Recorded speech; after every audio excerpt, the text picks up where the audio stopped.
பயந்து நடக்கிற மனுஷன் இவ்விதமாய் ஆசீர்வதிக்கப்படுவான். அல்லேலூயா. இயேசுவே ஆமென். வேதம் சொல்லுது, கர்த்தருக்கு பயந்து நடக்கிற மனுஷன் இவ்விதமாய் ஆசீர்வதிக்கப்படுவான். அவன் என்ன செய்வான்? அவன் குடும்பம், அவன் பிள்ளைகள் எப்படி, அவன் சந்ததி எப்படி ஆசீர்வதிக்கப்படுகிறார். ஆனால் மரண பயம் அது கொள்ளாதது. அல்லேலூயா. கர்த்தருக்கு பயப்படுகிற பயம் ஆசீர்வாதத்தை கொண்டு வரும். அல்லேலூயா. ஐஸ்வர்யத்தை கொண்டு வரும். ஆனா அந்த மரண பயமோ, மனித பயமோ, எதிர்கால பயமோ அது நமக்கு ஒரு நன்மையும் கொண்டு வராது. அது நம்முடைய ஆத்துமாவை அழித்து விடும். அல்லேலூயா. அது நம்முடைய ஆவியை அணைத்து விடும். அல்லேலூயா. அது நம்முடைய சரீரத்தை ஒடுக்கி விடும். ஆகவே ஒரு நாள் மரண பயத்தை உங்கள் இருதயங்களை கொண்டு வராதீர்கள்.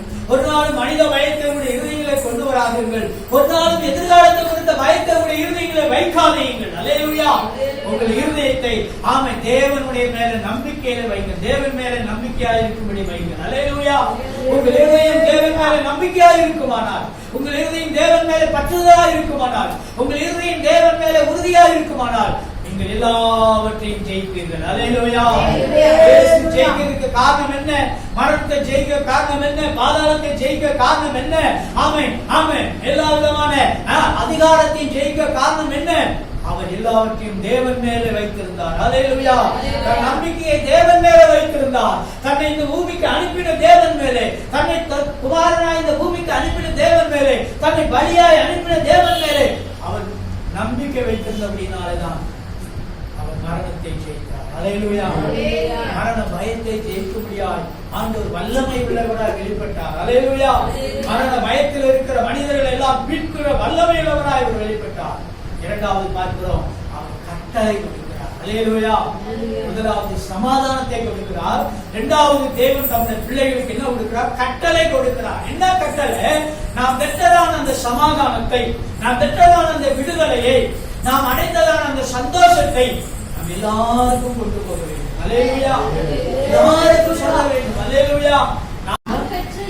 இன்பம் பெருகணும் வையகம் அப்படின்னு சொல்லுவாங்க. அது போலதான் ஆண்டவராய் இயேசு கிறிஸ்து இங்கே சொல்லுகிறார். ஒரு முறை ஒரு கல்லூரியில படிக்கிற ஒரு மகன், அவருடைய பிறந்த நாள்ல அவருடைய தோழி அவளுக்கு ஒரு நல்ல வாட்ச், 2000 ரூபாய் மதிப்புள்ள வாட்சியை வாங்கி கொடுத்தாங்க. உடனே அவள் அந்த வாட்சியை வாங்கின உடனே அவள் சந்தோஷம் பொறுக்க முடியல. அவள் என்ன செய்ய, ஏன்னா அந்த நாட்கள்ல எல்லாம் 2000 ரூபாய் வாட்சி என்பது நம்முடைய சின்ன வயதுலாம் பாருங்க ரொம்ப அபூர்வமானது. இன்னைக்கு வாட்சி வேலை எல்லாம் எங்கேயோ போயிட்டு. ஆனால் பாருங்க, அந்த பிறந்த நாளுக்கு அளித்த அந்த 2000 ரூபாய் வாட்சி வாங்கினோடனே அந்த மகள் தனக்கு தெரிந்த எல்லாருக்கும் அதை சொன்னார். அல்லேலூயா. ஓடி ஓடி ஓடி ஓடி சொன்னாங்க, எனக்கு 2000 ரூபாய் வாட்சி என் தோழி வாங்கி கொடுத்திருக்கிறார், எனக்கு 2000 ரூபாய் போன் போட்டு. ஆமா, தன் குடும்பத்துக்கு, தன் உறவுக்கு, தன் நண்பனுக்கு எல்லாத்துக்கும் அவன் போய் என்ன செய்யறான்? போய் சொல்லுகிறான். ஒரு நாள் அப்படி சொல்லிவிட்டு அவள் தன் அறையில வந்து இரவுல உட்கார்ந்து இருக்கும் பொழுது பிரகாசமுள்ள ஒளி அவள் அறையை சூழ்ந்தார். ஒரே ஒரு சத்தம் தான், அந்த வாட்சியலுக்கு வாட்சியை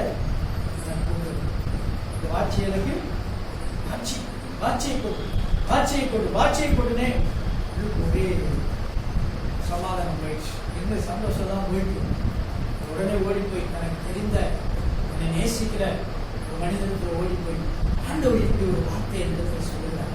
எனக்கு என்னவென்று தெரியவில்லை, அது என் தோழி எனக்கு கொடுத்தது, என்னுடைய பிறந்த நாள் பரிசாக கொடுத்தது. ஆனால் ஏசப்பா எனக்கு வந்து வாட்சியை கொடுனே கேட்கிறார் அப்படின்னு சொன்ன உடனே அப்ப அந்த அவர் சொன்னார், திரும்ப போய் அங்க என்ன செய்யணும், அறையில இரவு ஆண்டவரோடு பேசுவார். அப்படி அவர் மறுபடி சொல்லு அப்படின்னு சொன்னார். ஏன் ஆண்டவர் அந்த வாட்சியை கொடு என்று சொன்னார் சொன்னார். அவருக்கு அந்த வாட்சி கிடைத்த உடனே என்ன செஞ்சார்? எல்லாருக்கும் அதை சொல்லிவிட்டார். அல்லேலூயா. எனக்கு தெரிந்த எல்லாருக்கும் அதை சொல்லிவிட்டார். தன் குடும்பத்துக்கு சொன்னால், தன் நண்பர்களுக்கு சொன்னால், தன்னோடு படிக்கிற தோழிகளுக்கு சொன்னால், தன்னோட வகுப்பில் இருக்கிற தன் எல்லாருக்கும் சொல்லிவிட்டார். அவள் யாருக்கும் சொல்லாம இல்லை, எல்லாருக்கும், அவளுக்கு யாருக்கெல்லாம் தெரியுமோ எல்லாருக்கும். எதனால அதை சொன்னார்?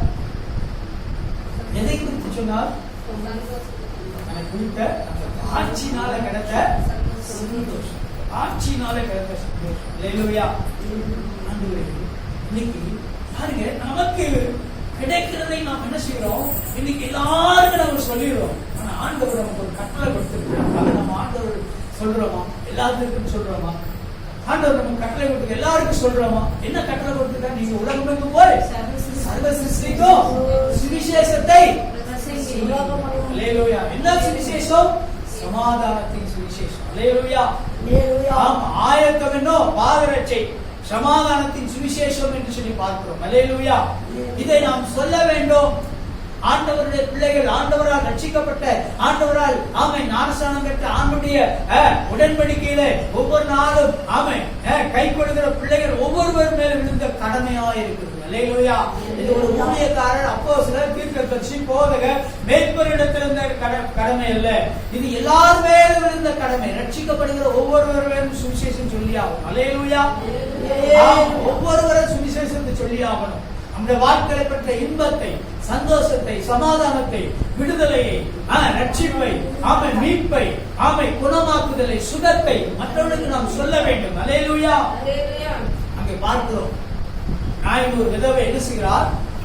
ஆண்டவர் அவளுக்கு செய்த அந்த அற்புதத்தை என்ன செய்கிறார்? எல்லாருக்கும் போய் அவள் அறிவித்தாளாம். அல்லேலூயா. அந்த சப்பான் என்ன செய்கிறார்? எழுந்து போய் எல்லாருக்கும் அறிவிக்கிறார். அல்லேலூயா. அது மாத்திரமல்ல, அந்த பிச்சை கேட்டுக்கொண்ட ஆலயத்தில் அவன் என்ன செய்தான்? போய் எல்லாருக்கும் அதை அறிவித்தான். அல்லேலூயா. தன் சுகம் அடைந்ததை எல்லாருக்கும் அறிவித்தான். இன்னைக்கு நாம் செய்கிறோமா? ஆண்டவருடைய கட்டளை அதான் இரண்டாவது ஆண்டவர் கொடுக்கிற ஆசை. ஆண்டவருடைய கட்டளையை நாம் நிறைவேற்றுவோமானால் கட்டளையினாலே நாம் அநேக ஆசீர்வாதங்களை பெற முடியும். அல்லேலூயா. ஆண்டவருடைய கட்டளையை நிறைவேற்றும் போது ஆண்டவர் நமக்கு கணக்கில்லாத நன்மைகளை கட்டளை செய்வார். அல்லேலூயா.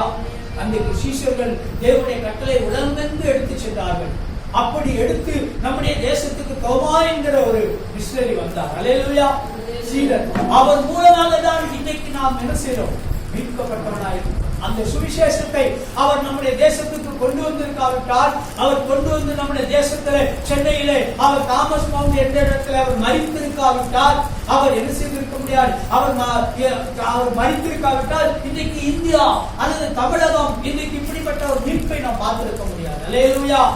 ஒரு தேவனுடைய பிள்ளை முதலாவது தேவனுடைய சமாதானத்தை கொடுக்கிறார். இரண்டாவது தேவனுடைய பிள்ளைகளுக்கு கர்த்தர் கொடுக்கிற ஆசீர்வாதம் அவருடைய கட்டளையை கைக்கொள்ள வேண்டும். அல்லேலூயா. அவர் கட்டளையை நிறைவேற்ற வேண்டும். அவருடைய கட்டளைக்கு நாம் என்ன செய்யணும்?